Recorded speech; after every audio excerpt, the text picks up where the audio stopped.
특수부대의 창설 목적은 미군의 한반도 상륙 작전을 성공시키기 위해 한인 출신 지하 공작원들을 조선에 미리 침투시키는 것이었습니다. 그리고 일본의 주요 시설을 파괴하는 것이었는데요. 이때 광복군과 미군은 6개 조항에 합의를 합니다.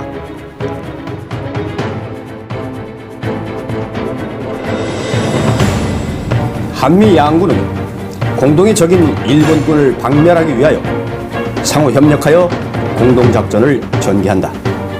한국 광복군은 미군으로부터 무전 기술과 기타 필요한 전술을 훈련받고 적진과 한반도에 잠입하여 연합군 작전에 필요한 군사 정보를 제공한다. 미군은 공동작전에 필요한 모든 무기, 기재 및 군수물자를 한국 광복군에게 공급한다. 이외에도 미군은 광복군에게 육해공 교통통신의 편의를 제공하고 필요한 군사적 지원을 제공함은 물론 합의된 사항을 실현하기 위해 각기 상부의 재가를 받고 중국 군사위원회의 동의를 얻는 데 적극 노력할 것을 합의합니다. 석 달 동안 이뤄진 특수부대의 훈련. 이 기간 대원들은 다양하면서도 전문적인 군사 훈련을 받습니다. 폭파와 침투, 사격, 요인 암살, 암호 해독, 야간 습격, 지도 해독 등이었는데요. 거점 확보를 위한 특수전을 준비하고 있었습니다. 최근에 발굴된 자료를 통해서 보면 이게 중국 측에 남겨진 자료인데요. 백범 선생이 당시 그 중국 주둔 미국 사령관인 웨드마이어에게 요청한 그런 내용인데요. 제주도를 거점으로 해서 미군이 나중에 들어올 걸 상정했을 때 제주도를 거점으로 해서 미군이 먼저 제주도를 점령하고 한반도 쪽으로 치고 올라가면 임시정부의 광복군의 요원들도 마찬가지로 제주도에 같이 파견되어서 제주도 거점을 확보하는 작전에 같이 동참하겠다. 이거를 웨드마이어를 통해서 미국 정부에 요청하는 서류가 최근에 발견이 되었습니다. 그래서 백범 선생은 아마 문덕콩을 통해서 본격적인 국내 진공 작전에 앞서가지고 제주도를 사전 거점으로 삼으려고 하는 그런 정보를 수집하기 위한 그런 임무를 문덕콩에게 내린 게 아니냐. 동지들, 이제 광복된 조국을 볼 날이 멀지 않았습니다. 성공적으로 국내 진공 작전을 이끄는 데 사력을 더해야 할 것입니다.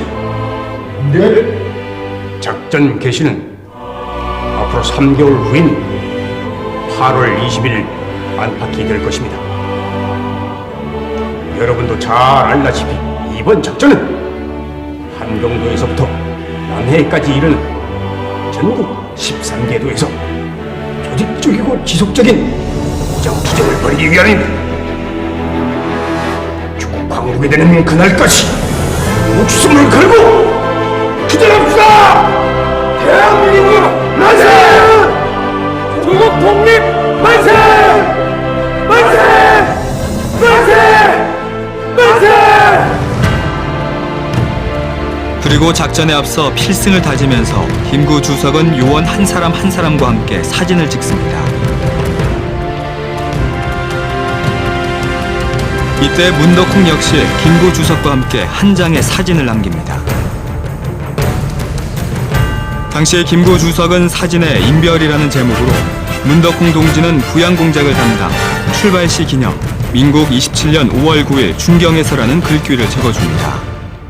일본의 요인들을 암살하기 위해서 특별한 임무를 띄고 가는 그런 소위 애국단 단원들과 찍었던 사진들이 우리에게 많이 알려져 있는데 일종의 백범 선생이 가장 중요한 임무를 맡기는 그 인물들에게, 그러니까 일종의 결사작전을 수행하는 특수임무를 띄었던 인물들과 찍었던 사진이 아니겠는가. 그랬을 때 45년 5월 9일에 문덕콩과 찍은 이 사진은 문덕콩에게 그만큼 백범이 매우 중요한 임무를 맡겼을 것이다.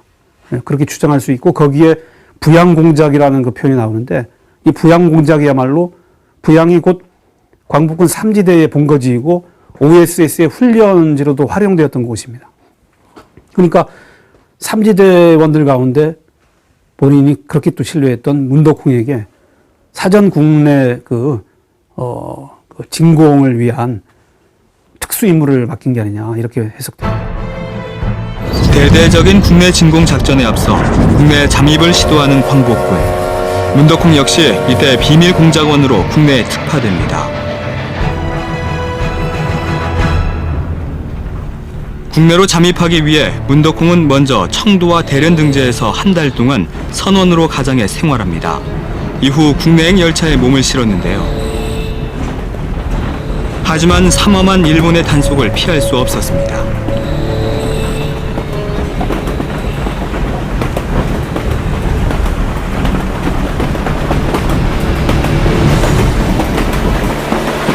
감시를 피해 잠시 자리를 뜬 문덕홍.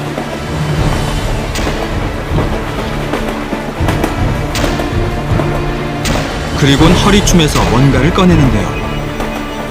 그것은 바로 비밀 요원임을 알리는 김구 주석의 증표였습니다. 신원이 발각될 것을 염려한 문덕홍은 가지고 있던 증표를 버리고 말죠.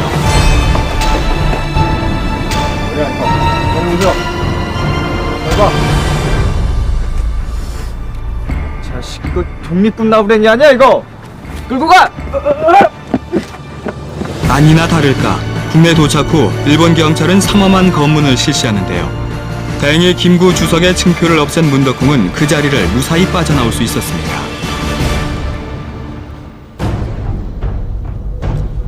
그로부터 2달 후인 1945년 8월 국내로 잠입해 활동하던 문덕홍의 정체가 발각되고 일본 경찰은 문덕홍 찾기에 혈안이 됩니다.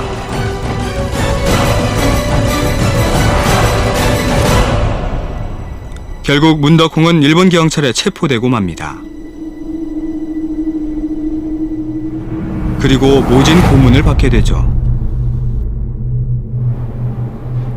나쁜 놈 새끼, 빨리 불어라. 그동안 광복군한테 넘겨준 정보가 뭐뭐인지. 나는 모르는 일이다.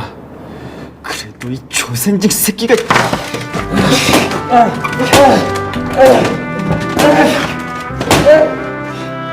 그로부터 며칠 후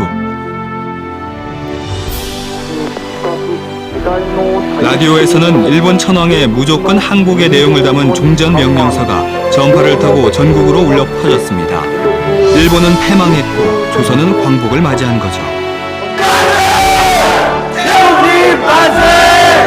대한민국 만세! 조국의 광복과 함께 복역 중이던 문덕홍 역시 석방됩니다. 더불어 8월 20일쯤으로 계획되었던 국내 진공작전도 여기에서 막을 내리고 말았습니다. 우리 제주도 도민들 사이에 많이 알려진 그런 독립운동가들도 있고, 그런데 특히 백범 김구 선생과 연관된 그런 인물을 그렇게 많이 찾아보긴 힘듭니다. 3.1운동을 조천만세 운동이 있고 그 이후에 독립군 자금을 군 자금을 마련하기 위해서 활동했던 그런 임시정부 건설을 위한 활동했던 분들도 몇 분 계시긴 한데 아마 가장 백범의 뜻을 받들고 김구 선생과 가장 그 뜻이 통했던 그런 독립운동가가 이 문덕홍 지사가 아닌가 생각됩니다. 특히 윤봉길이나 이봉창 못지않게 본인이 총애했던 신뢰했던 이 문덕홍이라는 인물을 출신 고향인 제주도에 보내서 제주도를 거점으로 해서 국내 진공작전을 구상했다는 그 큰 플랜 속에 문덕홍이라는 인물이 있다는 것은 이건 제주도 항일운동사뿐만 아니라 한국의 독립운동사에서 아주 중요한 그런 위상을 차지하는 그런 내용이 아닌가. 제주시 한림읍 동명리에 있는 문덕홍 지사의 묘. 조국 독립을 위해 불살랐던 투지를 가슴에 품은 채 문덕홍 지사는 조용히 고향에 잠들어 있습니다. 하지만 오늘을 사는 제주인들 가운데 문덕홍 지사의 공적을 아는 이는 얼마나 될까요? 문덕홍과 같은 수많은 애국지사들의 삶을 기억하고 후대에 전해주는 것이 바로 오늘을 사는 우리들의 몫일 겁니다.